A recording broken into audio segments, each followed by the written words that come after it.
So I've seen like some reviews online on like um YouTube and such, and some people don't like this film. A lot of people do.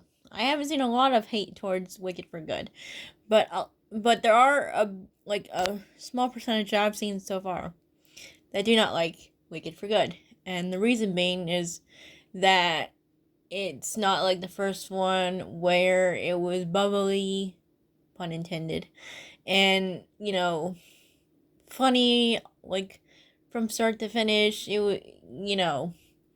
This and that, and my response to that is that's the point. John M. Chu even said that for the promotion, like the promotion, like promotion, I forgot what they call it, a tour thing, promotional tour, whatever. He said that the first movie, or the first part really, is about choices, and then the next one's about consequences. He's been saying that for over a year. But even when you watch the Broadway, which I already have, I have seen it maybe two or three times that I can think of. Um, it it is all about that. The first half is bubbly and funny and heartwarming because Glenna and Elphaba are becoming best friends. And then when you get to the second half, that's when the action really kicks in. Now, I critique the Broadway's second act because it is too rushed for me. It's too rushed, and they didn't focus on Nessa's arc all that well. Those were my only really two critiques of Act 2. Um, and I love all the songs from like start to finish. It's just when it comes to like what I favor towards Act 1 songs. But when it comes to storytelling though, I thought it was at its peak and strongest in part 2. It was just um so rushed and so like it gave me whiplash when I first saw the Broadway show. I was like, what the heck even happened? Because there was something going on every single second, and it didn't give you enough time to breathe and say, okay, I can process this. And what I love about Wicked for Good is that it fixed this issue that I have. Although, yeah, it's still fast paced, it's in a way where it's not like dragging, or like it's not in the way dragging out the story, like adding more stuff, like the additions that they added, not drag out the story, but they added enough to where you didn't feel like you were getting whiplash, even though from start to finish something's going on. That's what mirrors about. That's what the film mirrors when it comes to part two, like Act Two, is that there's a lot of action and something's going on every second. It's just the film, um, made it better because it added more stuff to work with. Maybe not a whole lot, but enough to where you're not getting whiplash when you're watching the film. And they added um, some extra scenes with Nessa, Rose, and Bach, which I do appreciate. It wasn't a lot, but it was enough to satisfy me when I left the theater. The only critique I really have about Wicked for Good was that they did not take advantage of the fact to like add on to I'm Not That Girl reprise. Yeah, reprises aren't supposed to be long like the original song version of it, whatever it's reprising. But in the Broadway it was 50 seconds and then you went straight to As Long As You're Mine. And I didn't like that. And I do appreciate that they added some build up to um As Long As You're Mine between that and I'm Not That Girl reprise. But I wanted Ariana to sing more than just a few lines from the Broadway, but she didn't, which is disappointing because that's one of my favorite songs from Act 1, and I would have liked to seen them do something more with it, but that's the only like nitpick I have with Wicked for Good. But anyways, people who say that Wicked for Good is a downer and it's just too depressing or sad, that's the point. Wicked Part 1 is about choices. It is supposed to be fun and bubbly because they're practically kids. Yeah, they're in college, but they're basically kids. And when you watch Wicked for Good, they've matured and everything's darker because at the end of Act 1 / the first movie, Elphaba realizes, hey, the wizard is a really crappy dude. I don't want to be a part of this. And Glinda wants to, sit back and stay with him, hoping that, if she gets on the inside, she can, do better for Oz. And she tried to convince Elphaba to stay, but she's like, no, I'm not doing that. I'm not entertaining this, stuff. I'm out here. Peace out. But that's why Wicked for Good is darker, because they've made their choices.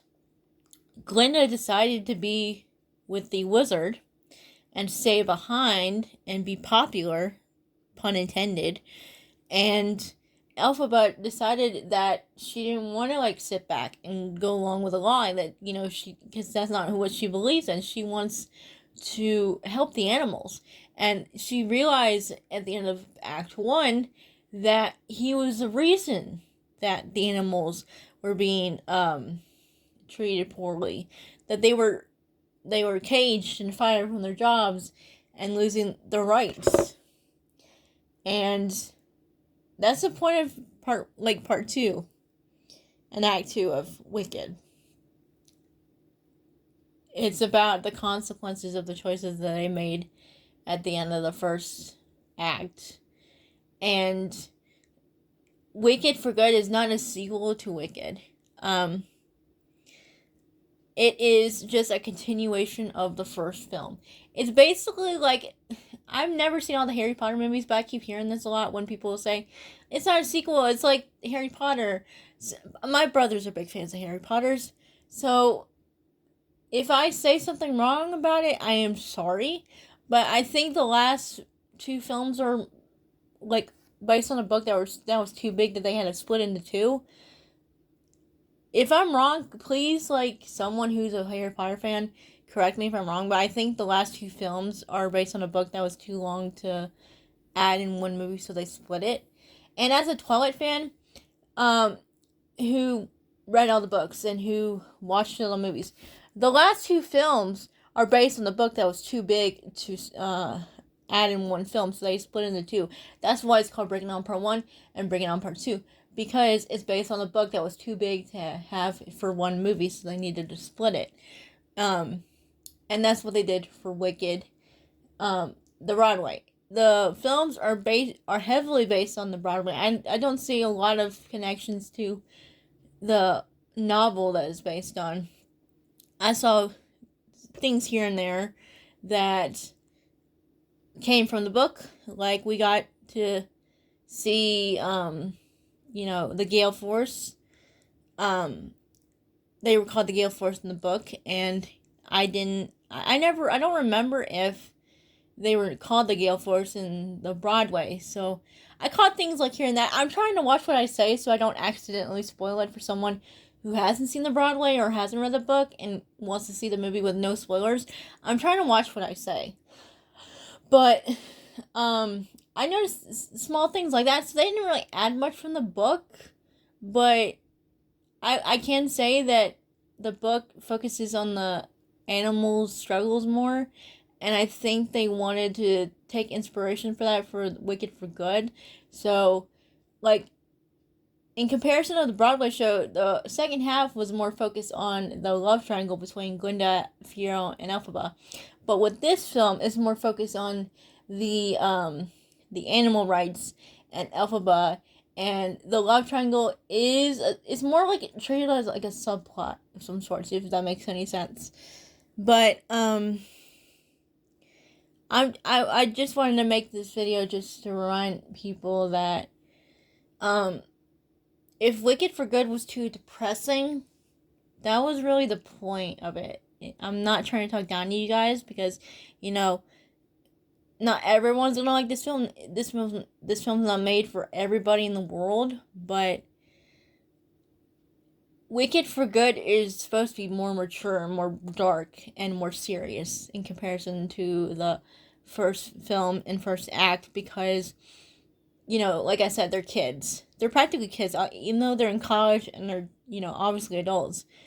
In comparison of their maturity from the first act to second act, they're kids in the first one. They're full of hope and wonder and, excitement. And then you go to the second half and they're like, they know better, but, there's Elphaba who wants to fight against the wizard. There's Glinda wanting to stay with the wizard just to help Oz and, be more popular because that's all she knows. She really only wants to be good near the end when she kind of realizes she needs to focus on the good that she can do. But, like I said, she wants to be popular. That's why popular exists, because she talks about being popular, and that was, like, her whole point. But, yeah. But that's all I'm going to say. I'm trying not to give too much away because, again, I don't want to spoil it for anyone who wants to see the movie that hasn't seen the show or read the book, who doesn't want to be spoiled. Like I said, they are mainly based on the show, but there are some elements from the book that they use for the movie. Like them focusing more on the animal perspective, things like what's going on with them than the show does. Because I don't remember ever having a scene in Act 2 where they focus on the animals, besides Elphaba releasing the monkeys and then she finds Dr. Dillamon, but then that's kind of like it. And Chistry, giving Elphaba the note and giving Glinda the green bottle. But that's all I can remember from animal-wise in the second act of the Broadway. But other than that, they really do focus on that issue in the movie. And the love triangle is more treated like a subplot, which I appreciate because, I think they really improved, for the most part, my issues with the Broadway second acts. The only thing I'm not completely on board with or cool with, but it's more of a nitpick and small issue, is that they didn't add more to I'm Not That Girl reprise, and they didn't really focus on the love interest for Vanessa that was supposed to be actually in there.